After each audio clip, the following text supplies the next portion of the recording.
वापस आते हैं, welcome to the UPSC prelims batch. और यहीं से हमारा शुरू होता है 99 रुपए का ये जो सफर है। और आज मैं सबसे पहले हिस्ट्री की शुरुआत करने जा रहा हूं। मैं क्या क्या चीजें आज डिस्कस करूंगा लेक्चर में, तो आज हमारा लेक्चर नंबर 1 है, ध्यान से, इतिहास का, हिस्ट्री का लेक्चर नंबर 1। तो इतिहास में 3 खंड में आपको पढ़ाऊंगा, यानी कि प्राचीन इतिहास, एंशिएंट हिस्ट्री, मेडाइवल यानी मध्यकालीन, और मॉडर्न यानी कि आधुनिक। ये तीनों पार्ट इसमें कवर किए जाएंगे, जो मैं पहले भी आपको यूट्यूब पे भी तमाम ये लेक्चर प्लान मैंने बता रखा है कि कितने कितने टॉपिक पढ़ाए जाएंगे, आप जाकर उसको वेरीफाई कर सकते हैं। और वही सारी चीजें मैं कवर करूंगा, ठीक है। तो आप भी देख सकते हैं कि इतने इतने टॉपिक मेरे कवर होंगे। और अगर कुछ एक्स्ट्रा आपको पढ़ना है, कुछ एक्स्ट्रा जानना है, तो वो भी आप हमसे बातचीत कर सकते हैं, हम आपको सजेशन देते रहेंगे, राइट। आज की जो क्लास है, important point of the today's class, आज की कक्षा के महत्वपूर्ण बिंदु, बाइलिंगुअल रहेगा यानी हिंदी इंग्लिश दोनों में, तो ध्यान से फोकस होकर सुनना है और इसको विजुअलाइज करते जाना है। तो आज मैं सबसे पहले डिस्कस करूंगा सिंधु घाटी सभ्यता का विस्तार, यानी expansion of Indus valley civilisation, जिसके माना जाता है कि प्राचीन भारत का जो शुरुआत होती है, जो एंशिएंट इंडिया की शुरुआत होती है, एक बहुत ताकतवर सभ्यता से शुरुआत होती है।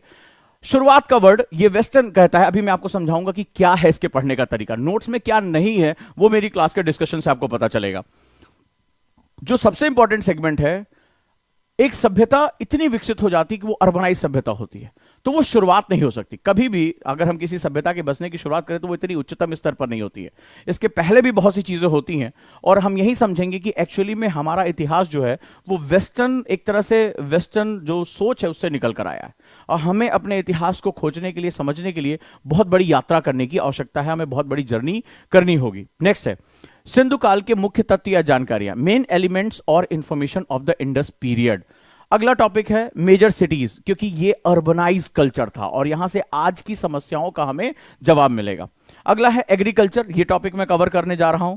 वाणिज्य और व्यापार, कॉमर्स एंड ट्रेड, बहुत ही इंपॉर्टेंट होता है, क्योंकि ये एक शरीर में जैसे रक्त होता है, ब्लड फ्लो होता है, उसके बिना ऑर्गन्स बेकार होते हैं। किसी भी सभ्यता के आगे जाने में, उसके प्रॉस्परस होने में, समृद्ध होने में जो सबसे बड़ा योगदान होता है वो कॉमर्स और ट्रेड का होता है, राइट। इसके बाद हम बात करेंगे रिलीजन के किस रूप में, ये सांस्कृतिक विन्यास का एक हिस्सा होता है, कल्चरल डायमेंशन का एक हिस्सा होता है, तो वहां पे था या नहीं, और अगर ये सभ्यता आज नहीं है तो अपनी ऊंचाई पर पहुंचने के बाद ये सभ्यता नीचे कैसे आई, पतन के क्या कारण थे, डिक्लाइन कैसे हुई, इन सारे टॉपिक्स को मैं डिस्कस करूंगा। अब ये टॉपिक्स क्यों डिस्कस करूंगा, क्योंकि अगर आप प्रीवियस ईयर पेपर पढ़ चुके हैं, इससे पहले प्री का एग्जाम दे चुके हैं, तो आप अंदाजा लगाइए, आपने जो क्वेश्चन अभी मैं आपको दिखाने जा रहा हूं कि क्वेश्चन की बारंबारता इन्हीं टॉपिक्स आई। हमें क्या है, ये हम बहुत ही टू द पॉइंट होकर पढ़ेंगे, प्रीलिम्स के लिए पढ़ेंगे तो बहुत ज्यादा चीजें पढ़ने के लिए अदर बैचेस हैं, एनसीईआरटी का बैच है, कॉन्सेप्टर का बैच है, फाउंडेशन का बैच है। यहां हमें प्री को फोकस रखना है, और मेरे रिसर्च के हिसाब से यहां से क्वेश्चन जो है वो पिछले 10-15 सालों में बार बार इन टॉपिक्स को टच करते हुए हैं। तो लेट्स स्टार्ट जर्नी, हम यहां से शुरू करते हैं। जैसा कि मेरी आदत है पढ़ाते समय, मैं डायरेक्टली सब्जेक्ट में घुसने से पहले उस सब्जेक्ट की इंपॉर्टेंस के बारे में बात करता हूं। तो हम इतिहास शुरू करने जा रहे हैं, हिस्ट्री हम स्टार्ट करने जा रहे हैं। हिस्ट्री क्या है, व्हाट इज हिस्ट्री, इतिहास हमारे किस काम का है। मैं तो सिविल सेवा की तैयारी कर रहा हूं, मैं तो कल ऑफिसर बनूंगा, आईएएस आईपीएस ऑफिसर बनूंगा, तो मेरे लिए हिस्ट्री इंपॉर्टेंट क्यों है, ये जानना बड़ा जरूरी है। तो सबसे पहले अभी मैं जो आपसे टॉपिक डिस्कस करने जा रहा हूं वो है व्हाट इज हिस्ट्री, यानी इतिहास क्या है। तो इतिहास को समझाने के बहुत से तरीके हो सकते हैं। जैसे सीएच कार ने कहा कि हिस्टोरियन जो होता है, यानी इतिहासकार जो होता है, वो मार्केट से मछली जैसे कोई लेकर आता है और घर जाकर मछली की अलग अलग डिश बनाता है। कोई उसको जो है फ्राई करता है, कोई उसकी तरी वाली बनाता है, कोई उसकी पकौड़ी बना लेता है, अलग अलग रूप में डिश करता है।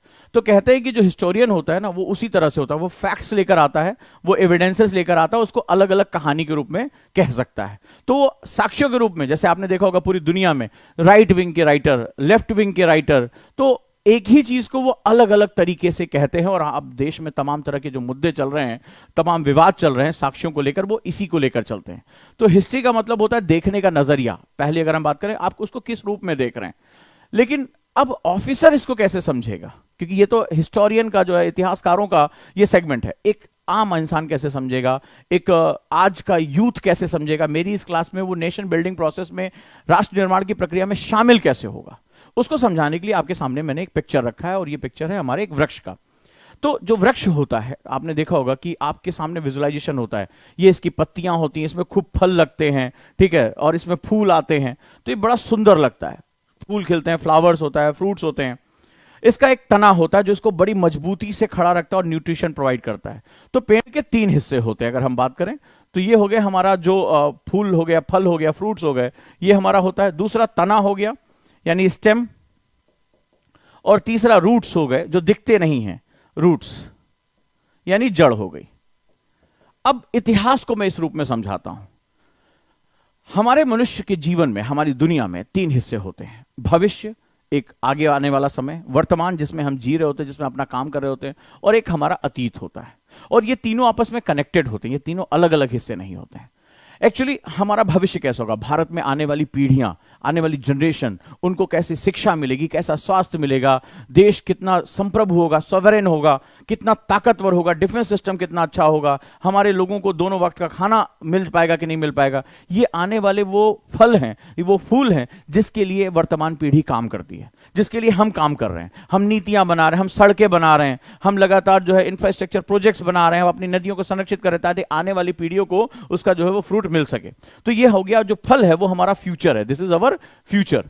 ये जो फ्यूचर होता है वो आज पे डिपेंड होता है, आज आप कितना काम कर रहे हैं। आज आप राष्ट्र के विरोध में भी काम कर सकते हैं, आज आप किसी विदेशी शक्ति के प्रभाव में भी आ सकते हैं। फॉरेन जो कोई कंट्री है वो भारत से कह रही तुम ऐसे नहीं ऐसे करो, और ये भी हो सकता है कि हम दमदार तरीके से खड़े हों और अपने लिए खुद से डिसीजन लें, हम अपने इंफ्रास्ट्रक्चर में पैसा लगाएं, हम भ्रष्टाचार को रोकें, हम अपने गरीबों को जो है उनका हक दें, हम उनके लिए लड़ाई लड़ें। जब आप डीएम बनकर जाएं, जब आप एसएसपी बन के जाएं, तो उनको उनका न्याय दिलाएं, उनको उनका हक दिलाएं।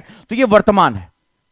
तो ये जो वर्तमान है वो उस मजबूत तने की तरह होता है जो आने वाले जो भविष्य है उसको पोषण प्रदान करता है।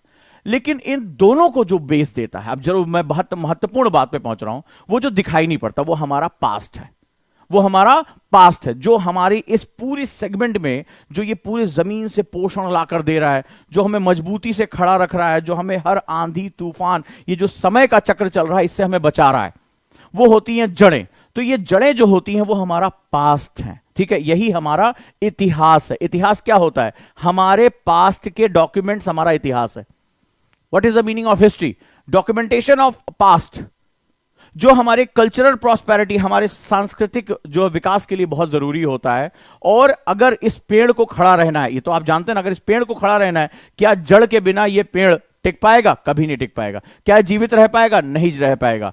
तो अगर कोई देश आने वाले समय में वर्तमान की चुनौतियों और भविष्य की चुनौतियों दोनों का सामना करना चाहता है, अपने प्रेजेंट और अपने फ्यूचर दोनों में मजबूत खड़ा रहना चाहिए, तो हमेशा ध्यान रखना उस पेड़ का यानी उस देश का अपनी संस्कृति, अपने इतिहास से जुड़ाव होना बहुत जरूरी है। जैसे बिना जड़ के वो पेड़ नहीं रह सकता, उसी तरह बिना अतीत, बिना इतिहास के, बिना अपनी सांस्कृतिक धरोहर पे गर्व के कभी भी कोई राष्ट्र एक ताकत, एक इज्जत और एक मान सम्मान के साथ नहीं खड़ा हो सकता। इतिहास का इतना इंपॉर्टेंस है।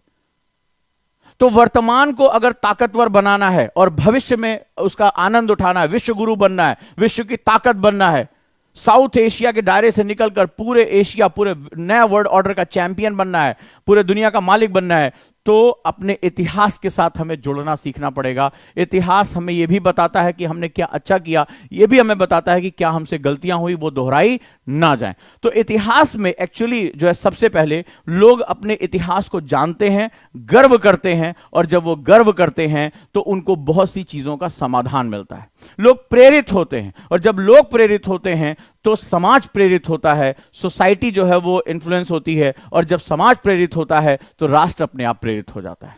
हमने बहुत लंबे समय तक यह सोचा है कि कोई सरकार आएगी और देश को बदल देगी, कोई सरकार पर्यावरण की समस्या का समाधान कर देगी, कोई सरकार जो है वो सारी समस्याओं का समाधान कर देगी। यही कारण है कि भारत में समस्याएं बढ़ती चली जा रही हैं, समस्याओं का कोई समाधान नहीं मिल रहा है, क्योंकि हम सरकार से उम्मीद कर रहे हैं जबकि इसका सॉल्यूशन उसके रूट्स में है, उसकी जड़ों में है। आपको जाकर वो चीज समझनी पड़ेगी।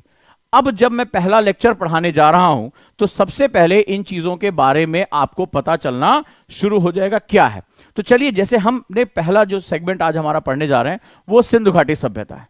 अब यहां पर मैं आपको कुछ साजिशों के बारे में बताऊंगा कि भारत जैसा महान राष्ट्र, जो अब तक के अपने पूरे इतिहास के 2/3 हिस्से में, 2/3 जो टाइम जोन हमारा रहा है, हम पूरी दुनिया के विश्व गुरु रहे। फर्स्ट एडी में, ये मैं नहीं कह रहा हूं, ये हार्वर्ड के डॉक्यूमेंट्स कह रहे हैं, फर्स्ट एडी में पूरी दुनिया का 40% जीडीपी हमारे पास थी, पूरी दुनिया की 40% जीडीपी अकेले थी। हम विश्व व्यापार में हमारा हिस्सा 40% से ज्यादा था। यह मैं समुद्रगुप्त से पहले की बात कर रहा हूं। ये मैं उस समय की बात कर रहा हूं जब हम इतनी ऊंचाइयों पर पहुंच गए थे। हमारा स्वर्णिम काल अभी आना बाकी था। 42% 44% जो है हमारा ट्रेड पहुंच गया था। तो आज वो भारत जो है वो 1.9% जीडीपी लेके क्यों बैठा हुआ है? कुछ तो कारण होंगे।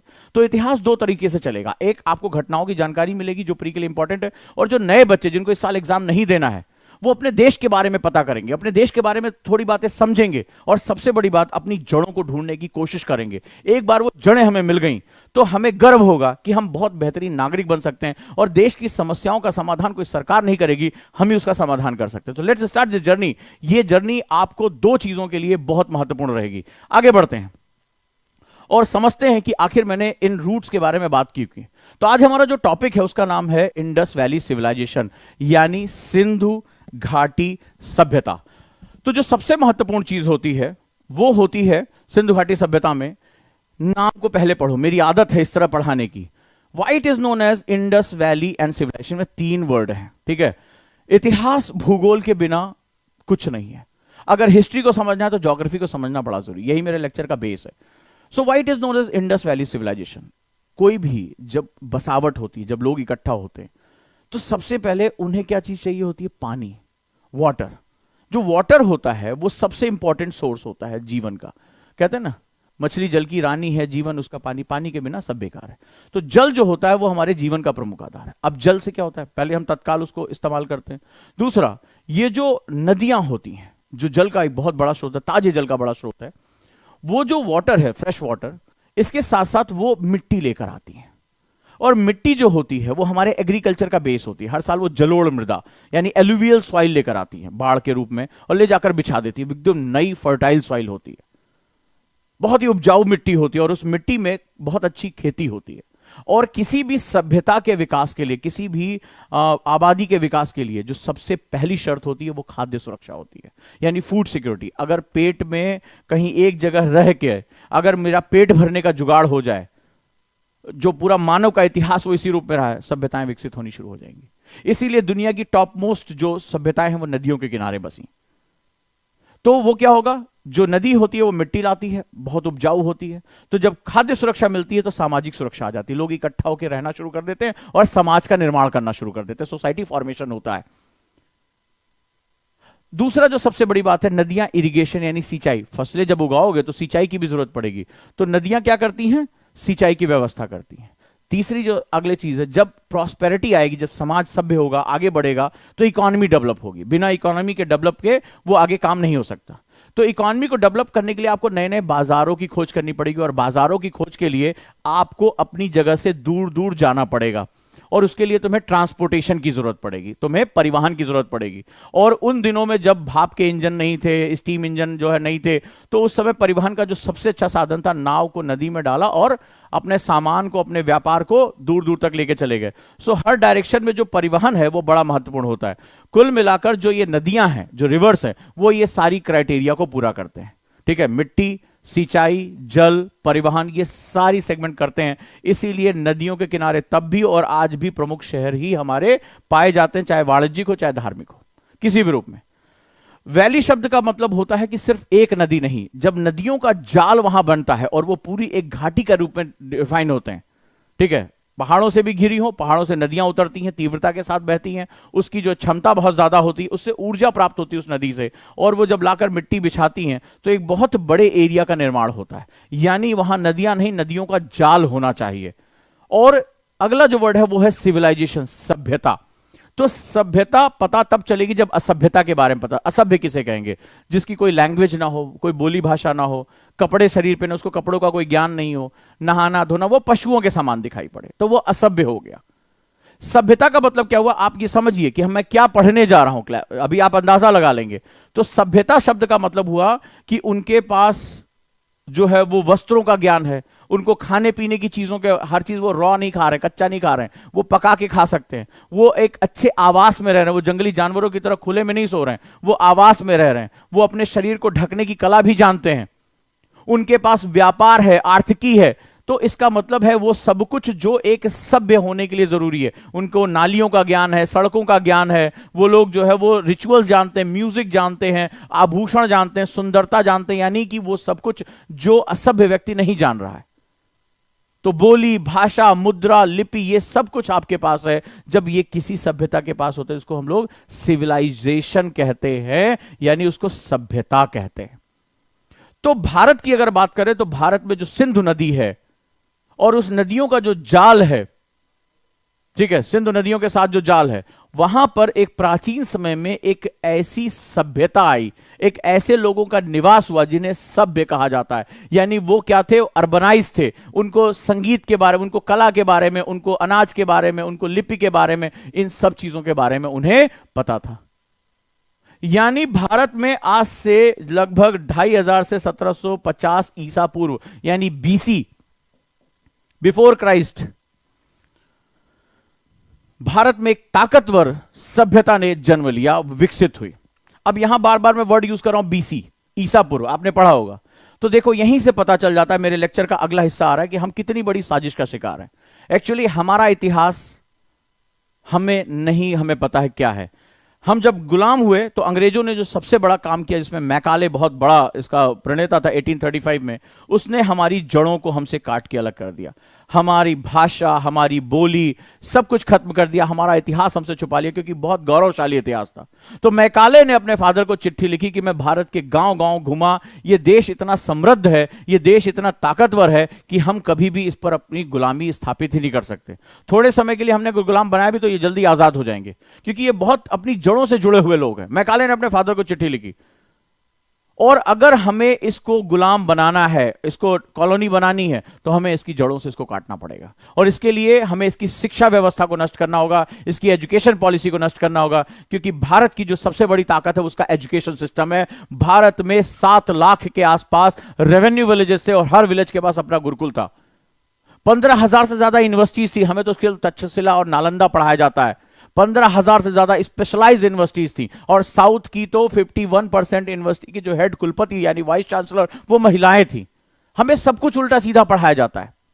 तो इन्होंने पूरे इतिहास पर कब्जा कर लिया। इन्होंने ही अपना आर्कियोलॉजिकल सर्वे ऑफ इंडिया बनाया, एएसआई जिसे कहते हैं, यानी भारत का पुरातात्विक सर्वेक्षण विभाग जो है वो अंग्रेजों का बनाया हुआ था, और वही साक्ष्य हमारे सामने रखे जिससे हम अपने आप को हीन समझें। इन्होंने स्कूल की किताबों को चेंज कर दिया, हमारे इतिहास को चेंज कर दिया, और इन्होंने कहा कि हमें ऐसे भारतीयों की जरूरत है जो रंग रूप से तो भारतीय हों लेकिन सोच से वो अंग्रेज हों। और उन्होंने उसके लिए बहुत बड़ा प्रोपेगेंडा क्रिएट किया, और इतिहास आज हमारा उसी प्रोपेगेंडा का नाम है। चलिए आगे बढ़ते हैं हम लोग। तो ये जो बीसी है, इनका मानना है कि सब कुछ ईसा मसीह से ही शुरू होता है। तो बीसी का मतलब हुआ ईसवी पूर्व, जिसे हम लोग कहते हैं, यानी ईसा मसीह से पहले का समय, एडी एनो डोमिनी, ईसा मसीह के बाद का समय। तो पूरी दुनिया जो है वो इन्हीं 2 हिस्सों में बटी हुई है। तो आपको समझ में आ गया होगा कि पूरी दुनिया के इतिहास पर जो वेस्टर्न कल्चर है, जो पश्चिमी सभ्यता है, उसका दबदबा बना हुआ है। और आज भी हम लोग एडी और बीसी शब्द का इस्तेमाल करते हैं। बीसी यानी बिफोर क्राइस्ट, एडी मतलब एने डोमिनी यानी ईसा पूर्व और ईसा पश्चात। तो वो लाइन है जो पूरी दुनिया को बताती है, वो अपनी सभ्यता को दुनिया को बताते हैं कि देखो भाई, हमारी बात तुम्हें समझनी पड़ेगी, और हम भी आज उसको मान रहे। जबकि आश्चर्य करेंगे कि इनके बहुत पहले भारत में विक्रम संवत और शक संवत जैसे वैज्ञानिक कैलेंडर हुआ करते थे। आज बहुत कम भारतीयों को शक संवत और विक्रम संवत के बारे में पता होगा। तो ये एक तामझाम है जो इतिहास में हमारे साथ लगातार चलता है। चलिए आगे हम पढ़ते हैं। अब समझते हैं कि किसी भी जो सेगमेंट की शुरुआत होती है वो इतनी महत्वपूर्ण क्यों होती है, हम क्यों पढ़ने जा रहे हैं, राइट? इसको समझना हमारे लिए बहुत जरूरी है। तो सिंध घाटी सभ्यता इतनी महत्वपूर्ण क्यों है? क्योंकि आप तो ऑफिसर बनने जा रहे हो, आपको हिस्टोरियन तो बनने नहीं जा रहे हो। तो इंपॉर्टेंस ये है कि आज मैंने आपको बताया कि जो देश अपने जड़ों को समझ पाएगा वो ये समझ पाएगा कि हमारा अतीत इतना गौरवशाली था, और अभी आपको अंदाजा होगा वो आज वर्तमान की इतनी समस्याओं का सामना क्यों कर रहा है। क्योंकि अगर आप उस पेड़ को समझ चुके हैं तो आप ये बात जान जाएंगे कि अगर हम आज वर्तमान की समस्याओं में जूझे रहेंगे, यानी किसी पेड़ में जब फूल खिल रहे हो उसमें कीड़े लग जाएं, उस पेड़ की देखभाल ना हो, क्या होगा उसका भविष्य, उसके फल कैसे आएंगे? आपने देखा खराब हो जाते हैं, फूल क्या हो जाते हैं, बेकार हो जाते हैं, कीड़े लग जाते हैं, उसमें सब कुछ नष्ट हो जाता है। तो अगर भारत का भविष्य उज्जवल बनाना है तो भारत के गौरवशाली इतिहास से आपको परिचित होना पड़ेगा। एक छोटा सा एग्जांपल लेता हूं, ये सारा तामझाम क्यों किया गया, मैकाले ने ऐसा क्यों किया, हम आज बीसी और एडी क्यों पढ़ते हैं। एक छोटा सा है, उन्होंने एक थ्योरी निकाली, इसका नाम था व्हाइट मैन्स बर्डन। यहीं से साजिश शुरू होती बहुत बड़ी, व्हाइट मैन्स बर्डन। उन्होंने दुनिया भर में लेक्चर जाके दिए कि देखो जो गोरा आदमी है ना, उन्होंने बताया, पूरी दुनिया में बड़े बड़े लेक्चर्स हुए, आंसू लोग के निकल आते थे। तो उन्होंने लेक्चर दिया कि ये जो गोरा आदमी है, ठीक है, जो मान रहा है इसको, वो व्हाइट मैन्स बर्डन, उसमें दिखाया गया कि पूरी दुनिया एक क्रॉस के ऊपर पूरी दुनिया रखी और वो उसको ढो रहा है, उसको लेके चल रहा है। तो उन्होंने पूरी दुनिया को बताया कि हम देखो किसी देश को जाकर कॉलोनी नहीं बना रहे हैं, हम उसको पीड़ित नहीं कर रहे हैं, ये तो हम खुद पीड़ित हैं। ये अंग्रेजों ने कहा कि हम तो खुद पीड़ित हैं। देखो ये जो काले लोग हैं अफ्रीका के, ये जो ब्राउन मुंडे यानी कि जो ये इंडियंस हैं, भूरे लोग, ये राष्ट्र नहीं है, ये कबीले हैं। उन्होंने जाके प्रूव किया कि ये तो राष्ट्र ही नहीं, नेशन है ही नहीं है, तो कबीले टाइप है, इनका तो कोई कॉन्सेप्ट ही नहीं है। बोले भारत में तो कभी राष्ट्र की अवधारणा ही नहीं थी। और अभी इतिहास पढ़ाते जाऊंगा तो तुम्हें इतनी गुस्सा आएगी कि तुम्हें क्या बताऊं। और पूरी दुनिया को बताया कि देखो हम जो सफेद लोग हैं, व्हाइट लोग हैं, व्हाइट मैन्स बर्डन नाम दिया इसको थ्योरी को, कि हमें कितनी पीड़ा झेलनी पड़ रही है। ईसा मसीह का आदेश आया हुआ है कि हमें इन काले लोगों को सभ्य बनाना है। ये असभ्य है, जंगली है, भारत सपेरों का देश है। हर घर में जो है वो सपेरा हो सकता है, देख लिया हो किसी को डांस वांस करते हुए, किसी शादी में किसी फूफा जो है नागिन डांस कर रहे हो, तो उनका हर घर में जो है क्या हो रहा है, वो जो है वो सपेरे यहां पर बसते हैं। और ये भारत के बारे में इन्होंने बात कही। अभी आज इस क्लास में वो भी तुम्हें पता चलेगा, खून खौल उठेगा। और उन्होंने कहा देखो हमें कितनी पीड़ा झेलनी पड़ रही है। और लोगों की आंखों में आंसू आ गए कि भाई ये अंग्रेज जो है, ये सफेद लोग जो है, व्हाइट लोग जो हैं, वो कितनी पीड़ा झेल रहे हैं, कितनी पीड़ा झेल रहे हैं ये। और उन्होंने व्हाइट मैन्स थ्योरी दी और प्रूव किया कि ये तो अफ्रीका के लोगों को तो जंजीरों में बांध के गुलाम बनाकर बेचा जाता था, दास प्रथा थी। वो मिट्टी ना खा सके, वो भूख से इतना तड़पते थे, मिट्टी खा लेते थे, तो मिट्टी ना खा सके तो मुंह पे जंजीरें बांधी जाती थी, लोहे का कैप लगा दिया जाता था, उन्हें पशुओं की तरह जो है खरीदा बेचा जाता। तो भारत इतनी ताकतवर सभ्यता थी तो भी भारत की ऐसी तैसी कर दी उन्होंने पूरे इतिहास को ऐसे तरीके से बदला कि हम भारतीय जब अपना इतिहास देखते हैं तो हमें अपने इतिहास पे शर्म आने लगती है, क्योंकि हमारा पूरा इतिहास ही मिट्टी के नीचे दबा दिया गया। राइट, हमारा इतिहास बहुत पुराना रहा है। ठीक है, अगर देखोगे तो दुनिया की पहली हाईली अर्बनाइज्ड शहरीकरण व्यवस्था किसी के पास थी तो वो भारत थी। अब एक ऑफिसर के रूप में तुम इस यहां से क्या सीखोगे, आ रहा हूं टॉपिक पे। तो एक ऑफिसर के रूप में तुम ये सीखोगे, राइट, अगर हम यहां पे बात करेंगे ऑफिसर के रूप में तुम ये सीखोगे, आज तुम अपने शहरों को किस रूप में देखते हो। छोटी सी बात कर रहा हूं, तो तुम देखते होगे वो घर का स्लैब जो है वो सड़क तक लेकर चले आते हैं। घर में वैसे सफाई होती है तो क्या होता है, वो सारा पानी सड़क पर आ जाता है, मेरे घर से निकल गया, बाकी गया देश भाड़ में। कूड़ा कहीं भी फेंक देते हैं। सीवर जब पानी बरसता है तो सीवर का पानी, दिल्ली में ये ऐसी हालत होती है, तो वो गंदे सीवर का पानी घरों में घुसाता है, सड़कों पे चला आता है। आपने देखा होगा, ईंटें लगा के हम कूदते फांदते चले जाते हैं। हमने एडजस्ट करना सीख लिया है। कहीं भी गाड़ी खड़ी होती है, शहरों में पॉल्यूशन इतना ज्यादा है, गंदगी इतना ज्यादा है। तो ये आज हमारा वर्तमान है। तो हम कहते हैं यार सब चलता है, यार अब सब चलता है, स्लम्स हैं, चारों तरफ स्लम है, बिज बिजाती गंदी नालियां हैं। अब ये मत कहना कि तुमने कभी देखा नहीं, ट्रैफिक जाम है, पे पे शोर इतना ज्यादा है। तुम बोलते सब चलता है, लेकिन सोचो कि ऐसा शहर भविष्य में क्या देगा। आज अगर दिल्ली में गैस चैम्बर बन चुका है और लाखों लोगों की मौत हो रही है, कितने बच्चे, रिपोर्ट के हिसाब से 14 लाख के आसपास बच्चे माता के गर्भ में ही वायु प्रदूषण की वजह से मर जा रहे हैं। लोगों की आयु कम होती चली जा रही है। तो अगर आज ये हमारा वर्तमान है, तुम अंदाजा लगा के देखो भविष्य क्या होगा, हमारा फ्यूचर क्या होगा। हर आदमी अस्थमा का शिकार होगा, ब्रोंकाइटिस का शिकार होगा, भयानक बीमारियां हमारे साथ होंगी। लेकिन अब इसका समाधान क्या है? वेस्टर्नाइजेशन? नहीं। दुनिया की पहली हाईली अर्बनाइज्ड जो कल्चर था भारत में था। आज हम स्वच्छ भारत अभियान, प्रधानमंत्री सबसे कह रहे भैया कूड़ा इधर उधर मत फेंको, गंदगी मत करो। सरकार नालियों का निर्माण कर रही, साफ सफाई पे ध्यान दे रही, भैया 40% बीमारियां गंदगी से हो रही हैं। लेकिन जब आप इंडस वैली सिविलाइजेशन पढ़ोगे, गर्व होगा क्या स्ट्रक्चर था हमारे पास। सारा का सारा पानी नाली, अंडरग्राउंड नालियों से बहता था। दरवाजे जो है सड़कों पे खुलते ही नहीं थे, पीछे की तरफ कभी ट्रैफिक जाम नहीं होता था। सड़कें इतनी बेहतरीन थी जिसकी कोई हद नहीं। राइट, इतना बेहतरीन, दुनिया का पहला नगर नियोजन यानी टाउन प्लानिंग हमारे पास था। आज भारत में गिने चुने 2-4 शहर हैं जिनके पास टाउन प्लानिंग है, अदरवाइज सब गड्ढे मेसी हैं। सब कुछ जो जहां बस पा रहा है वहीं बसता चला जा रहा है। हम अंतरराष्ट्रीय व्यापार किया करते थे, नए नए रास्तों के बारे में हमें पता था। यह भारत की वो अतीत है। तो कभी बार सोचते हैं कि जब अतीत हमारा इतना गौरवशाली था तो हम कहां फंस गए। हम वापस अपने शहरों को क्यों नहीं ठीक कर सकते? ऑफिसर के रूप में तुम्हें सोचना होगा, लोगों को जागृत करना होगा, क्योंकि भारत आज भारतीयता के बारे में जानता ही नहीं है। भारत का व्यक्ति जानता ही नहीं भारत के बारे में। जानता ही नहीं अपने अतीत के बारे में। किसी को खड़ा होकर पूछ लेना, भाई इंडस वैली सिविलाइजेशन की कुछ खास बातें बताओ, तुम उस भारत की धरोहर हो जिसके बाद दुनिया का सबसे नगरीकृत, सबसे टाउन प्लानिंग का जो है वो सभ्यता थी, तो ऐसे तुम्हें देखेगा। तो जब हम गौरव महसूस करने लगेंगे तो हम उसको मिलकर बनाएंगे, और जब हम अपने शहरों को ठीक कर पाएंगे हमारा भविष्य भी उतना ही उज्जवल होता चला जाएगा। और ये चैप्टर इसलिए भी बहुत महत्वपूर्ण है, बार बार क्वेश्चन यहां से आते हैं, तो बहुत ध्यान से इसको पढ़ना है। Let's start. तो शुरू करते हैं अपने सेगमेंट्स में।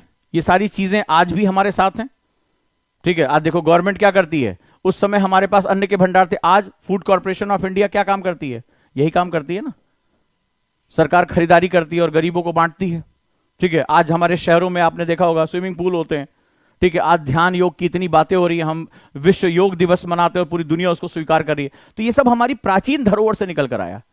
और आज जब देखो, जब प्रधानमंत्री ने कहा कि विश्व में ध्यान और योग होना चाहिए, पूरी दुनिया ने उसको स्वीकार किया।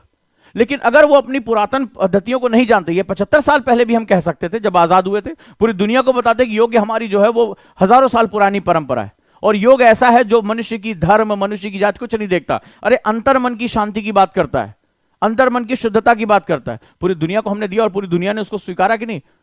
यूनाइटेड नेशन ने कहा ना वर्ल्ड योग डे हम मनाएंगे। चलिए आगे बढ़ते हैं। तो अब हम बात करते हैं इतिहास की शुरुआत की। तो इंडस वैली सिविलाइजेशन में जो शुरुआत होती है, प्रथम प्रमाण जो है वो हड़प्पा में प्राप्त हुआ। तो सबसे पहले इतिहास को लिखने के लिए एविडेंसेस चाहिए होते हैं।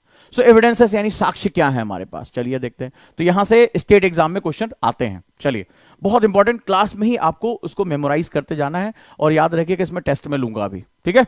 बहुत ध्यान से, गलती नहीं होनी चाहिए आपसे। First evidence receive in Harappa. तो पहला जो प्रमाण प्राप्त हुआ वो हड़प्पा नामक स्थान पर हुआ, ठीक है। हड़प्पा नामक स्थान पे हुआ, जो अभी बताऊंगा इसकी ज्योग्राफिकल लोकेशन क्या है। रिलैक्स। और ये जो सारे प्रमाण का विस्तार था वो भारत के पश्चिमोत्तर भाग में था, यानी कि in the north western part of India. तो जो भारत है उसमें नॉर्थ वेस्टर्न का मतलब ऊपर की तरफ नॉर्थ होता है, ये हो गया वेस्ट यानी कि जो है वो पश्चिम, ये हो गया साउथ, और ये हो गया ईस्ट यानी पूर्व, ठीक है। ये दिशा होती है। तो जो हड़प्पा संस्कृति या इंडस वैली सिविलाइजेशन का सेगमेंट था वो भारत के उत्तर पश्चिम में फैला हुआ था, राइट। इसका जो विस्तार हमें देखने को मिलता है वो कहां देखने को मिलता है, उत्तर पश्चिम इलाके में, ठीक है। तो ये भारत के विस्तार, यहां पर इसका विस्तार हमें साक्ष्य प्राप्त हुए हैं। अगला जो क्वेश्चन पूछा जाता है वो ये पूछा जाता है कि हड़प्पा नाम किसने दिया। तो हड़प्पा नाम दिया था जॉन मार्शल ने। किसने नाम दिया था? The name Harappa given by the John Marshall. That is very important for PCS examination. ये फैक्ट बहुत इंपॉर्टेंट, दोनों को मैं कवर कर रहा हूं, स्टेट एग्जाम और यूपीएससी दोनों को, ठीक है। बहुत ही कंप्रिहेंसिव नोट्स हैं ये हमारे। तो ये हमारा सेगमेंट स्टार्ट हो गया। तो ये जा रहा ज्योग्राफी, ये रहा सबसे ज्यादा जो प्रमाण सबसे पहले मिले हड़प्पा में। हड़प्पा नाम किसने दिया? जॉन मार्शल ने। आगे चलते हैं। तो इसकी ज्योग्राफी की हम बात करते हैं कि इसका विस्तार कहाँ रहा। तो ये रहा हमारा north, this is our north, ये हमारा भारत का पश्चिमी हिस्सा हो गया। तो ये जो पूरा विस्तार देखा जाता है, अभी जो आज वर्तमान पाकिस्तान है उसके बड़े भूभाग में ये पाया गया, और भारत में। तो अब क्या, ये विभाजित हो गया, पाकिस्तान अलग हो गया। तो इसका जो मुख्यतः विस्तार था ये इंडस का जो पूरा रीजन रहा है और उसकी सहायक नदियों का, तो यहां पर जो है वो जबरदस्त तरीके से ये विस्तार हमें देखने को मिलता है, ठीक है। तो पंजाब, सिंध का जो क्षेत्र है, राजस्थान का जो क्षेत्र है, ये पूरे क्षेत्र में हड़प्पा सभ्यता जो है वो विस्तार रूप में पाई गई। क्लियर है? तो ये इसका विस्तार है, इसकी ज्योग्राफी रही। आगे चलते हैं। अब एग्जाम में पूछा जाता है कि भाई ये सभ्यता में क्या क्या मिला, और इसकी बारीकियां पूछ ली जाती हैं, ठीक है। इसकी बारीकियां पूछी जाती हैं कि भाई हड़प्पा सभ्यता थी, जॉन मार्शल ने नाम दिया, तो किस बेसिस पे इंडस पीरियड में क्या क्या जो एलिमेंट्स थे जिससे इस सभ्यता के बारे में मुझे कुछ जानकारी मिली। अब सभ्यता की जानकारी प्राप्त करने के लिए मुझे वहां पर कुछ प्रतीक चिन्ह चाहिए, कुछ मुझे लिपियां चाहिए, कुछ जो चीजें वहां इकट्ठा हो रही वो मुझे चाहिए। तो सबसे पहले जो इंपॉर्टेंट मिला है, एग्जाम के लिए बहुत इंपॉर्टेंट है, वहां पे क्या मिला है? पुजारी, स्टैच्यू ऑफ द प्रीस्ट, यानी योगी या पुजारी की मूर्ति, ठीक है। तो लिपि नहीं पढ़ी जाने की वजह से, इसकी स्क्रिप्ट नहीं पढ़ी जा रही है, तो अंदाजा लगाया जा रहा है कि ये जो व्यक्ति है वो एक प्रीस्ट रहा है। हालांकि इस पर अब नई थ्योरी आ रही है कि ये श्रेष्ठ लोगों का जो है वो सभ्यता थी। तो ये जो है वो ध्यान की अवस्था में है, ठीक है। It is in a form of meditation. तो अगर मेडिटेशन के रूट्स देखे जाएं तो भारत में बहुत प्राचीन है, बहुत ही जो है वो बहुत पहले से ही हमारे ये रूट्स मिले हैं। तो पहला हमें क्या मिला है, स्टैच्यू ऑफ द प्रीस्ट यानी योगी की मूर्ति। नेक्स्ट हमें क्या मिला है, बहुत इंपॉर्टेंट है, मोस्ट इंपॉर्टेंट, मार्क कर लेना इसको और याद रख लेना एक एक। मैंने इसीलिए कलर चेंज कर दिए हैं, ठीक है। यहां देखो कलर मैंने जानबूझ के चेंज किया कि एग्जाम के लिए बहुत इंपॉर्टेंट है। तो क्वेश्चन पूछा जाता है कि जो मुहर मिली है उसके लेफ्ट में क्या है और राइट में क्या है। तो अगर देखा जाए तो the statue of Pashupati inscribed on the currency with rhinoceros, कौन सा, एक तो स्टैच्यू ऑफ पशुपतिनाथ मिले हैं, राइनोसोर्स बफेलो ऑन द किधर, लेफ्ट साइड, बाईं तरफ, यानी मुद्रा पर अंकित पशुपति की मूर्ति। मैंने इसीलिए अलग कलर कर दिया, एग्जाम में याद रखना, इसको निकाल के साइनॉप्सिस में डाल लो। जिसके बाईं ओर क्या है, गैंडा है और भैंसा है, पूछा गया है कॉम्बिनेशन में। तथा दाईं ओर ऑन द राइट साइड क्या है, राइट साइड में एलिफेंट है, टाइगर है और डियर है। टाइगर, टाइगर, क्योंकि इसी पे क्वेश्चन और पूछा गया है, ठीक है, याद रखना। टाइगर बाघ बोलते हैं, व्याघ्र, तो हाथी, व्याघ्र और हिरन इसके दाहिनी तरफ है। हाथी, व्याघ्र और हिरन इसके दाहिनी तरफ। तो बाईं तरफ क्या है, ठीक है, तो पशुपतिनाथ की जो है वो मूर्ति है, इसके बाईं तरफ गैंडा और भैंसा है और दाईं तरफ हाथी, व्याघ्र और हिरण है। यानी राइट साइड में टाइगर, डियर एंड एलिफेंट जो है वो इसके राइट हैंड साइड पर है, याद रखिएगा।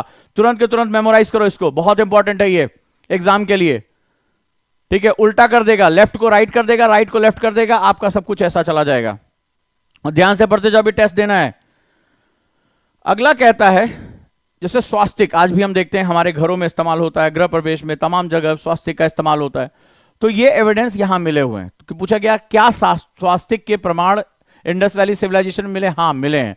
तो एविडेंस ऑफ स्वास्तिक एंड चक्र, दूसरा क्या है, सिर्फ स्वास्तिक नहीं, चक्र के भी हमें प्रमाण कहां से मिले हैं, सिंधु सभ्यता से मिले, राइट। यानी सिंधु सभ्यता से स्वास्तिक एवं चक्र के साक्ष्य प्राप्त हुए हैं, दैट्स वेरी इंपॉर्टेंट। तो स्वास्तिक हमारे घरों में प्रयोग होता है और चक्र ये बहुत ही प्राचीन और पौराणिक है, ठीक है। तो ये एविडेंसेस हमें यहां पे मिले हैं। नेक्स्ट हम बात करें, the marking of a horn and single horn animal has also been found on the Harappan seals and on one of the seals a picture of Garuda pressing a snake in its leg has been received. बहुत important है, ठीक है। तो सबसे पहले हमें क्या मिला है, हड़प्पा की जो मोहरें थी, जो सील वहां इस्तेमाल की जाती थी, ठीक है, जो सील्स थी, उसमें एक श्रृंगी पशु और वन हॉर्न एनिमल यानी एक श्रृंगी, एक सींग वाला पशु है, वो हमें मिला है। तो पूछा जाता है क्या क्या प्राप्त हुआ है। और सबसे इंपॉर्टेंट, आज भी आपने देखा होगा तमाम कैलेंडर्स में, हर जगह मूर्तियों में प्रयोग होता है कि गरुड़ जो है, ठीक है, जिसको विष्णु का वाहन भी कहा जाता है, भगवान विष्णु का, तो उन्होंने एक जो, और इसका जो भोजन भी होता है, गरुड़ ने एक पैर में सांप को दबाए हुए, ये भी वहां हमें एक सांप को दबाए हुए गरुड़ का चित्र प्राप्त हुआ है, बहुत इंपॉर्टेंट है। A picture of Garuda pressing a snake in his leg has been received. So ये दोनों याद रखना, एक श्रृंगी पशु यानी वन हॉर्न एनिमल और साथ ही साथ गरुड़ जो है वो एक पैर में क्या दबाए हुए, सांप को दबाए हुए। स्टिल भी हम इसको लगातार आज भी यूज करते हैं इसको, ठीक है। तो ये चीजें कॉन्टिन्यूएशन ऑफ जो है कल्चर बताती हैं, इसीलिए कहा जाता है भारत सभ्यता सनातन है, अक्षुण है, ये लगातार चली है, इसमें कुछ ब्रेक नहीं हुआ है। तो यहां से हमें इसके बारे में जानकारी प्राप्त हो जाती है। लेट्स स्टार्ट, आगे हम लोग चलते हैं। यहां तक किसी को कोई डाउट, कोई दिक्कत, चलिए अगर कोई दिक्कत होगी तो पूछ लीजिएगा, वैसे इसमें कुछ नहीं है।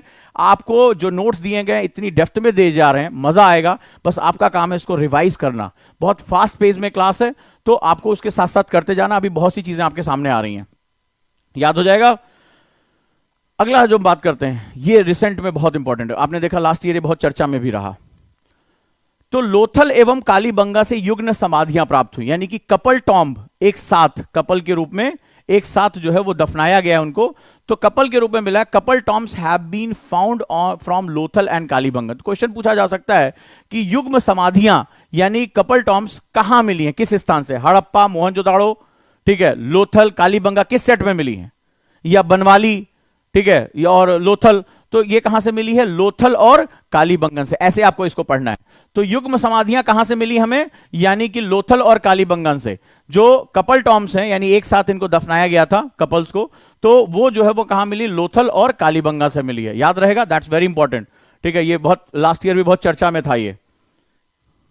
अगला जो सबसे इंपॉर्टेंट है, मटेरियल पूछा जाता है।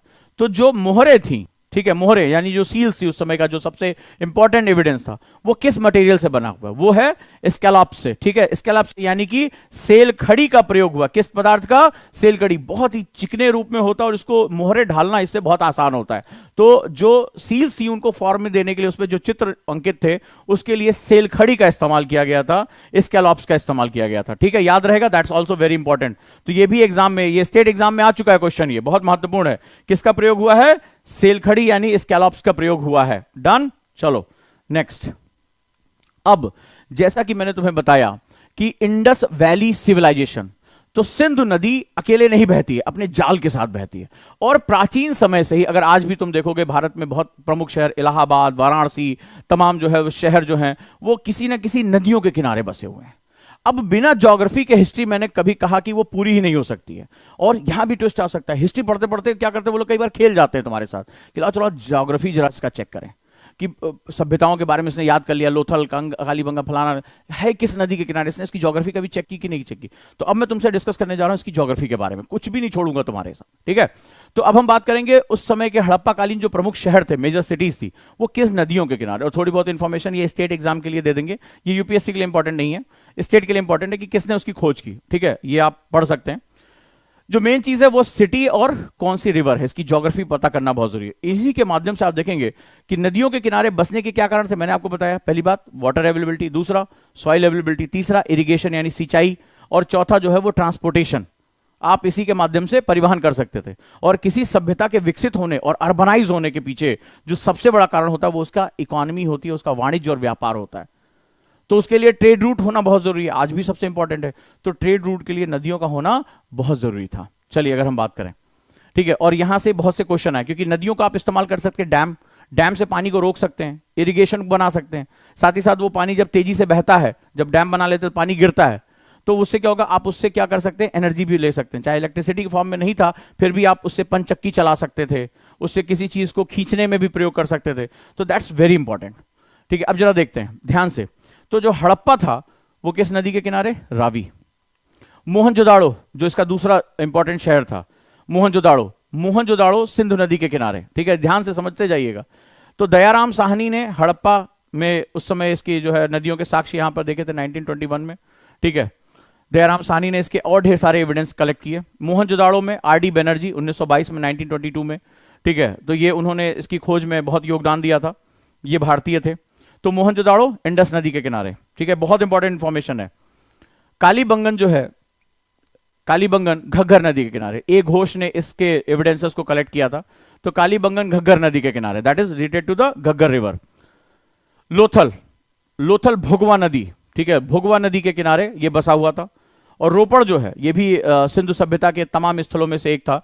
तो सिंधु सभ्यता में रोपड़ जो था वो सतलज नदी के किनारे था।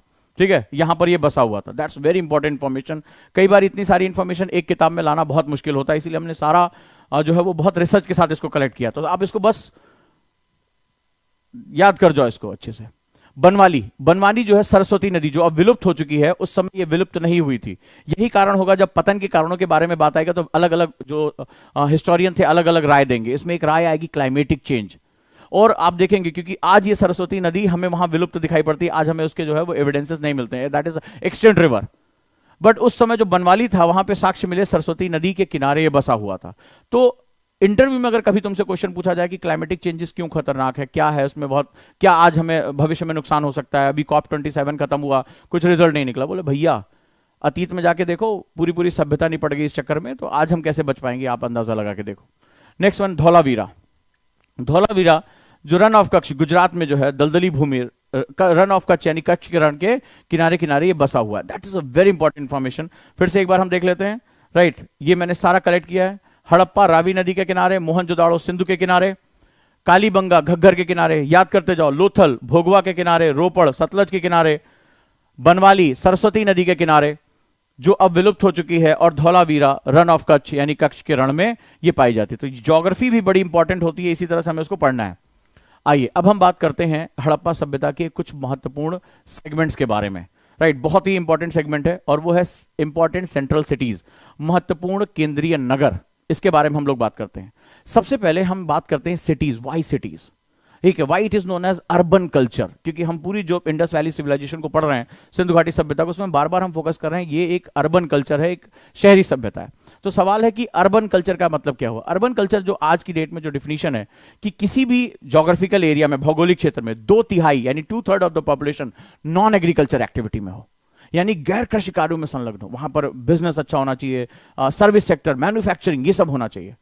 तो शहर जो होते हैं वो क्या होते हैं, इसको जो शहर की परिभाषा होती है वो ये होती है कि यहां पर जो सुविधाएं होती हैं बहुत ही हाई लेवल पे होती हैं, ठीक है, गांव के कंपैरिजन में जो इंफ्रास्ट्रक्चर होता है बहुत अच्छा होता है, और यहां इंटेंसिफाइड इकोनॉमिक एक्टिविटीज यानी सघन आर्थिक गतिविधियां होती हैं। यानी शहरों में ज्यादा से ज्यादा लोग जो होते हैं वो काम में लगे हुए, रोजगार में लगे हुए होते हैं। आज तो हम यही जानते हैं शहर में क्या होता है, हर आदमी जाता ही शहर इसीलिए कि उसको रोजगार की तलाश होती है, वहां उसको ज्यादा अपॉर्चुनिटी मिलती है, इसलिए वो पलायन करता है।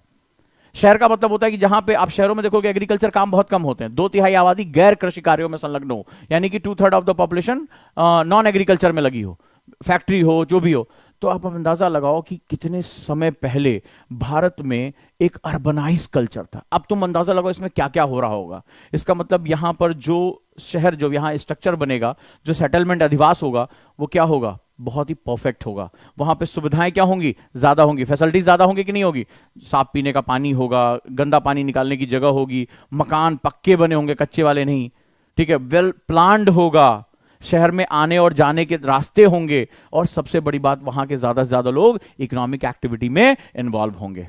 यानी उनको इकोनॉमिक्स के बारे में पता होगा, उनको वाणिज्य के बारे में, कॉमर्स के बारे में पता होगा, और ये सब पता करने के लिए क्या होता है, उनको मुद्रा के बारे में, उनको बैंकिंग के बारे में पता होगा, तभी तो वो इकोनॉमिक्स जो है आगे ले जा पाएंगे। अब जरा देख लो, तो उस समय के जो सबसे इंपॉर्टेंट सेंट्रल थे, जैसे आज हमारे मेट्रोपॉलिटन है, जैसे हम दिल्ली की बात करें, मुंबई की बात करें, चेन्नई की बात करें, तो ये क्या है, ये बहुत ही हाईली इंटेंसिफाइड इकोनॉमिक एक्टिविटी वाले शहर हैं। तो उस समय धौलावीरा, मोहनजोदाड़ो और हड़प्पा, ये सबसे ज्यादा जो है वो इंपॉर्टेंट सेंट्रल सिटीज हुआ करती थी, बहुत इंपॉर्टेंट हुआ करती थी। तो अब तुम्हें समझ में आ रहा होगा कि हमारा अतीत कितना गौरवशाली था, कितना महान था। अब हम बात करते हैं, जब हम शहर की बात करते हैं तो शहर क्या होता है, शहर दो जो सबसे इंपॉर्टेंट कोर होता है, शहर प्लानिंग के साथ बसाया जाता है। प्लानिंग का मतलब देखो भाई, यहां पर जो होगा, यहां स्कूल्स होंगे, यहां पर हाउसिंग सोसाइटीज होंगी, यहां पर शॉपिंग मॉल्स होंगे, यहां पार्किंग होगा, तो इसको हम लोग बोलते हैं टाउन प्लानिंग। और भारत के पास एक ऐसी सभ्यता थी, जब दुनिया की सभ्यताएं अंगड़ाई ले रही थी, अपने आप को आगे बढ़ा रही थी, भारत के पास वेल डेवलप्ड टाउन प्लानिंग वाला अर्बन कल्चर था, शहरी कल्चर था। और आज के भारत से तुलना करके देखना, आज के भारत से तुलना करके देखना कि हमें आज हमारे शहर कैसे हैं। आज स्लम है, गंदा पानी सड़कों पे बह रहा है, कहीं भी कोई पार्किंग में लगा देता है गाड़ी, सड़क पे गाड़ियां खड़ी रहती हैं, चिल्लपो मची हुई है।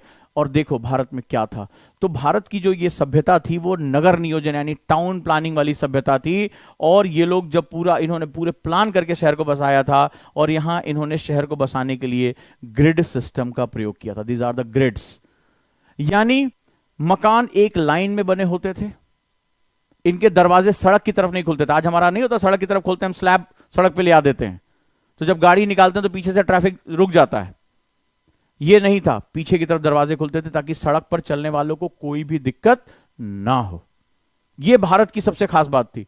सड़कें एक दूसरे को 90 डिग्री पे काटती थी, यानी कि वो जो है वो 90 डिग्री पे काटती थी, 90 डिग्री पे, यानी एकदम देखने में बहुत खूबसूरत। शहर की खास बात क्या होती है, बहुत खूबसूरत लगता है, वो मेसी और हिडन नहीं होता है, वो गड्ढमड्ढ नहीं होता है, वो प्लानिंग के साथ बसाया जाता है।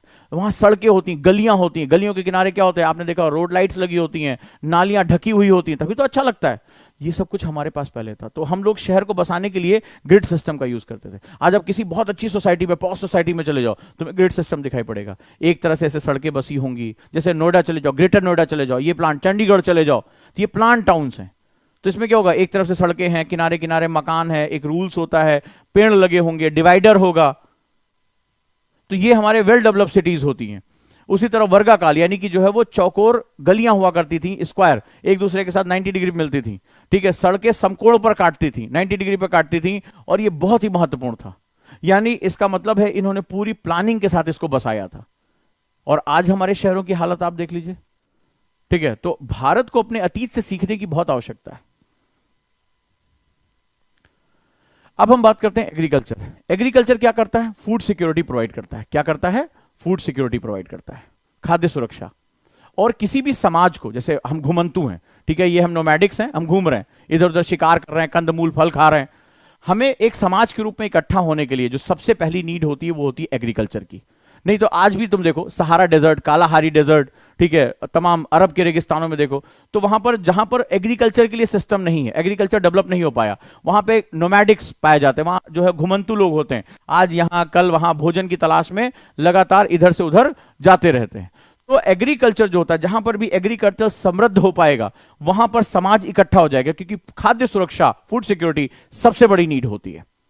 तो जो सिंधु के मैंने बताया नदियों के जो मिट्टी थी, सिंचाई थी, उसने क्या किया है? एग्रीकल्चर को प्रॉस्परस किया, और इसकी वजह से वो लोग यहां हुए, खाद्य सुरक्षा हुई, और खाद्य सुरक्षा होते ही सोसाइटी जो है डेवलप, यानी समाज जो है डेवलप होना शुरू हुआ, क्योंकि समाज के अंदर ही ये सारी चीजें, नगर नियोजन, प्लानिंग, इकोनॉमी, ये सब कुछ वहां पर ही तय होता है। तो चलिए हम बात करते हैं कि सिंधु सभ्यता में एग्रीकल्चर यानी कृषि कैसी थी। अब क्वेश्चन को मैंने दोनों तरह से रखा है, जिस तरह से ऑप्शन आते हैं। तो देखो, सबसे पहले शुगर केन मैंने वाइट किया है, नहीं, नॉट, नहीं, नॉट, ध्यान से अंडरलाइन कर लेना कि गन्ने के प्रमाण प्राप्त नहीं हुए हैं। ठीक है, एग्जाम में पूछ लिया कि प्राप्त हुए हैं, खटाक से टिक मारा, नहीं हुए हैं। ठीक है, इस पर ध्यान रखना। क्या मिला है? कपास मिला है। चावल के प्रमाण लोथल में मिले हैं, ठीक है, चावल यानी राइस। मिलेट, बाजरा मिला है। रागी और मस्टर्ड यानी रागी और सरसों मिला है, ठीक है, इसको याद करना है। गन्ना नहीं मिला है एग्रीकल्चर में। कपास के प्रमाण प्राप्त हुए हैं, राइस यानी चावल लोथल में, और इसके पश्चात रागी और मस्टर्ड यानी रागी और सरसों के प्रमाण हमें प्राप्त हुए हैं। कृषि औजारों की बात करें तो हां, हल के प्रमाण हमें प्राप्त हुए हैं, यानी हल से खेती होती थी। यही सभ्यताओं का बहुत ही इंपॉर्टेंट था कि हमने जो है वो मशीनों के बारे में जानकारी लेना शुरू कर दिया था। तो हमें हल यानी प्लॉ के हमें प्रमाण मिले थे। अब आगे बात करते हैं रेस और प्रजाति की। देखो, जब आप हिस्ट्री में और मैच्योर होकर और क्लासेस के बारे में जब एनसीईआरटी के साथ जुड़ोगे या लंबी क्लासेस में मेरे साथ कॉन्सेप्टर में जाओगे, तो तुम्हें पता चलेगा मैं इस थ्योरी का बहुत विरोध करता हूं। ठीक है, रेस थ्योरी बेसिकली कभी हमारी थी नहीं। भारत कभी भी जो है नस्ल के आधार पर बटा था ही नहीं। ये थ्योरी यूरोपियंस की थी। मैक्स मुलर जो इस पे अपना इतिहास बात करता था, तो खैर उन्होंने लिख दिया है, तो पढ़ते हैं, प्रमाण के रूप में किताबों में लिखा हुआ, तो आप सिर्फ जानकारी ले लो। ठीक है, इसमें मेरी व्यक्तिगत राय कोई नहीं है। तो चलिए अगर हम देखते हैं तो they are basically consider to be a Mediterranean tribe species, यानी इनका कहना है कि अगर रेस की बात करें तो जो हड़प्पा सभ्यता के लोग थे, इन्होंने भारत के विभाजन करने के लिए इसका प्रयोग किया। कहते हैं कि बेसिकली बाहर से आए थे, और कहां से आए थे? मेडिटेरेनियन यानी भूमध्य सागर से आए हुए थे। ठीक है, भूमध्य सागर यहां की जनजाति या प्रजाति के रूप में घूमते घूमते घूमते घूमते यहां आए और यहां बस गए। इन्होंने यह प्रमाण दिया। और अगर धीरे धीरे कुछ समय में आपको पता चलेगा, जब हम ये बात समझेंगे, तो रेस थ्योरी कभी हमारे यहाँ थी ही नहीं। ठीक है, तो ये हमारी थ्योरी नहीं है। फिर भी आप ये जान लो कि कहां से, तो कुछ विद्वानों का मानना है, कुछ लोगों का मानना है कि ये भूमध्य सागरीय जनजाति से जो यहां आए हुए हैं। एग्जाम में आ जाए तो टिक लगा देना। आगे बात करते हैं। तो एग्रीकल्चर को प्रॉस्परस करने, यानी एग्रीकल्चर को उन्नत करने के लिए, ये हल चलाने के लिए पशुपालन का होना जरूरी है, या पशुओं को अलग अलग रूप में भी इस्तेमाल किया जाता है। तो चलिए समझते हैं कि सिंधु घाटी सभ्यता में पशुपालन यानी एनिमल हस्बेंड्री किस रूप में था। Let's start. तो एलिफेंट, राइनासोरस और बियर, यहां पे इसके प्रमाण हमें मिले हैं। ठीक है, कि ये किसी ना किसी रूप में उन लोगों के साथ इनका इंटरेक्शन था, हाथी का, राइनासोरस और बियर का, भालू का। ठीक है, लेकिन ध्यान रहे, evidence of lion not found, यानी कि शेर के प्रमाण प्राप्त नहीं हुए हैं, शेर के प्रमाण प्राप्त नहीं हुए हैं। Evidence of elephant and horse has been obtained from Surkatonda, but they failed to domesticate them. कहा जाता है कि हाथी और घोड़े के साक्ष्य सुरकाटोंडा, ये जो जगह है हड़प्पा सभ्यता के अंतर्गत, वहां प्राप्त हुए हैं, इनके अवशेष मिले हैं हाथी और घोड़े के, लेकिन इन्हें पालतू बनाने में वे असफल रहे। ऐसा कोई प्रमाण नहीं मिला कि ये पालतू पशुओं के रूप में इस्तेमाल किए जाते थे। तो जानवरों के रूप में थे हाथी और घोड़े, लेकिन इनको पालतू बनाने के प्रमाण नहीं मिले। यानी एलिफेंट के एविडेंस मिले, हॉर्स के, बट डोमेस्टिकेशन नहीं किया था, उनको पालतू नहीं बनाया था उस समय।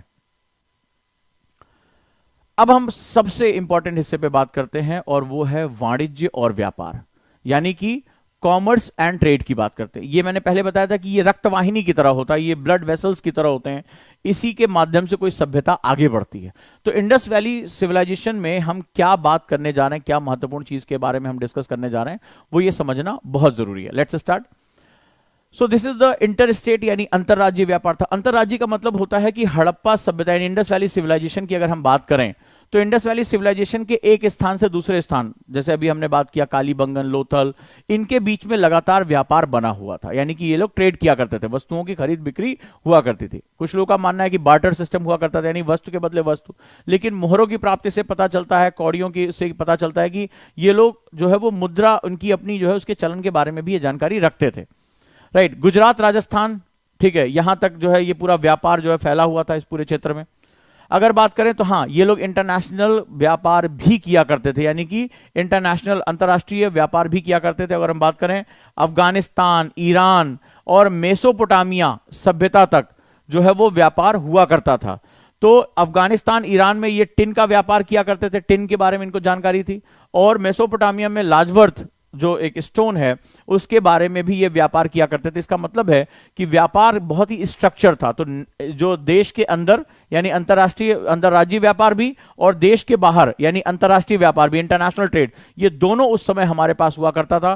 क्वेश्चन पूछा जाए किसके किसके साथ व्यापार होता था, अफगानिस्तान, ईरान और मेसोपोटामिया, इन तीनों के साथ जो है वो व्यापार करने के साक्ष्य हमें मिले हैं। अफगानिस्तान, ईरान में टिन का व्यापार होता था और लाजवर्थ एक स्टोन था, इसका जो है वो व्यापार मेसोपोटामिया में भी हुआ करता था। तो ये दैट्स वेरी इंपॉर्टेंट कि national trade, inter state trade और इंटरनेशनल ट्रेड दोनों जो है वो हमारा उस समय बना हुआ था। आगे चलते हैं, थोड़ा सा हम बात करते हैं रिलीजन के बारे में। राइट, रिलीजन के बारे में हम बात करते हैं और रिलीजन में हम बात करते हैं कि धर्म किस रूप में था। चूंकि संस्कृत का एक हिस्सा होता है, धर्म का मतलब होता है वो नियम कानून जिससे आप अपना आपको उन्नत कर सकते हैं, वो रूल्स जिसकी वजह से आप आगे लेके जा सकते हैं। तो evidence of temple not found, यानी मंदिर के प्रमाण प्राप्त नहीं हुए हैं। ठीक है, कोई ऐसा स्ट्रक्चर मंदिर नहीं मिला। ध्यान से सब पढ़ते जाना। हां, ये लोग जो है नेचर वर्शिपर थे, नीम, पीपल, देवी देवता, वो भी जो है प्राकृतिक देवी देवता, जैसे आज भी हम बात करते हैं तो अग्नि देवता की बात करते हैं, वरुण देवता। तमाम प्राचीन सभ्यताएं जो है वो नेचर के ही एविडेंसेस को निकालकर, ग्रहों के एविडेंसेस को निकालकर उनकी पूजा किया करते थे। तो ये प्रकृति पूजक यानी नेचर वर्शिपर माने जाते थे। आज भी हम देखिए पीपल की पूजा करते हैं, नीम को बहुत पवित्र मानते हैं, और तमाम जो है वो प्राकृतिक जो है देवी देवता जो गॉड एंड गॉडेसेस थे उनकी हम वर्शिप किया करते थे। लेकिन उनके लिए कोई खास स्थान हमने नहीं बना रखा था उन दिनों। ठीक है, माना जाता है जैसा कि लिखा हुआ है कि एक्सॉर्सिज्म, मैजिक, इन पे हम थोड़ा विश्वास करते हैं। जादू टोना हो गया, भूत प्रेत हो गया, ठीक है, तो इस पे विश्वास किया जाता था।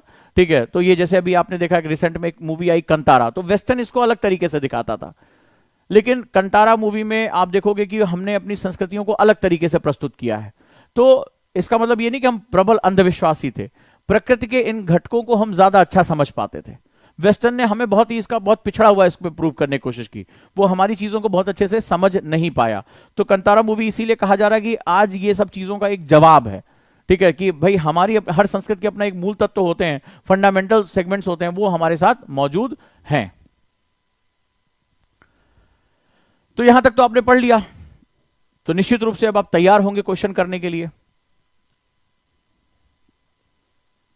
तो निम्नलिखित में से कौन सा या कौन से लक्षण सिंधु सभ्यता के लोगों का सही चित्रण करता है या करते हैं? चलिए ध्यान से क्वेश्चन पढ़िए, यानी इस क्वेश्चन को इंग्लिश में पढ़ेंगे। Which of the following feature characteristic best describe the people of the Indus civilisation? Best Indus civilisation क्या कैरेक्टर थे? 2013 आईएएस प्रीलिम्स का क्वेश्चन है ये। तो देखते हैं मेरी क्लास से आपको कितना फायदा हुआ, कितना आप जो है इस पे समझ पाए। तो कहता है कि उनके विशाल महल और मंदिर होते थे, पहला ऑप्शन है। दूसरा कहता है कि वे देवियों और देवताओं दोनों की पूजा किया करते थे। तीसरा, ये युद्ध में घोड़ों द्वारा खींचे गए रथों का प्रयोग करते थे। नीचे दिए कूट का प्रयोग कर सही कथनों को चुनिए। केवल 1 और 2, बी केवल 2, सी 1, 2 और 3, डी उपर्युक्त कथनों में से कोई भी नहीं। ठीक है, ध्यान से, यानी which of the following feature और characteristic best describe the people of the Indus civilisation. चलिए देखते हैं कितना सही आपका। They had huge palaces and temples. Second, they worship both gods and goddesses. Third, they use chariots drawn by the horses in war. Select the correct statement or statement using the code given below. A, 1 and 2 only. B, 2 only. C, 1, 2 and 3 only. D, none of the above statement are correct. तो जब हम बात करेंगे, अभी हमने देखा कि वे लोग मंदिरों का प्रयोग नहीं करते थे। तो आप क्या करेंगे, सबसे पहले जब आंसर करेंगे, मैं सिखाता हूं कि जब पेपर में जाओगे तो कैसे करोगे। काट दिया, अभी हमने पढ़ा कि जो घोड़ों को पालने का कोई जो है प्रमाण नहीं मिला है, हॉर्सेस को डोमेस्टिकेट करने का प्रमाण नहीं मिला ना हाथी का। तो ऑब्वियस सी बात है, जब उसको पाल ही नहीं पाओगे तो उसको रथ में कैसे लगाओगे? तो क्या हुआ, उसी स्टेटमेंट से मैंने निकाला कि इसको मैंने काट दिया। अब बचा segment, they worship both God and goddesses. तो अभी हमने देखा कि वो नेचर में, हम आज भी माँ प्रकृति की पूजा करते हैं, हम भी आज भी जो है वो जो है तमाम अग्नि इन सब लोगों के बारे में हम जानते हैं, वो प्रकृति के रूप में हम लोग उसको प्रयोग किया करते थे, पशुओं की प्रकृति की पूजा किया करते थे। तो obviously they worship both God and goddesses. उन्होंने कोई मंदिर नहीं बनाया, वो ये सेगमेंट नहीं रहा। तो कौन सा ऑप्शन तुम्हें सही लग रहा है? 2। यानी कि यहां पर अगर हम बात करेंगे तो ये कट जाएगा, ये कट जाएगा, केवल ये बचेगा, वो देवी और देवताओं दोनों की पूजा करते थे। यानी फीमेल गॉडेस भी थी, यहां कहने का मतलब है फीमेल गॉडेस और मेल दोनों के लिए ये लोग वर्शिप किया करते थे। तो आंसर इज 2। कितने लोगों का सही हुआ? अगर सही हुआ तो +2 दे दो, और गलत हुआ तो -0.66 निकाल लो, पनिशमेंट भी दो अपने आप को। देखे सफर में कितना जबरदस्त रहा आपका। तो यहां तक की क्लास में मैं, ये पार्ट 1 हमारा खत्म हुआ। This is the first lecture, part 1।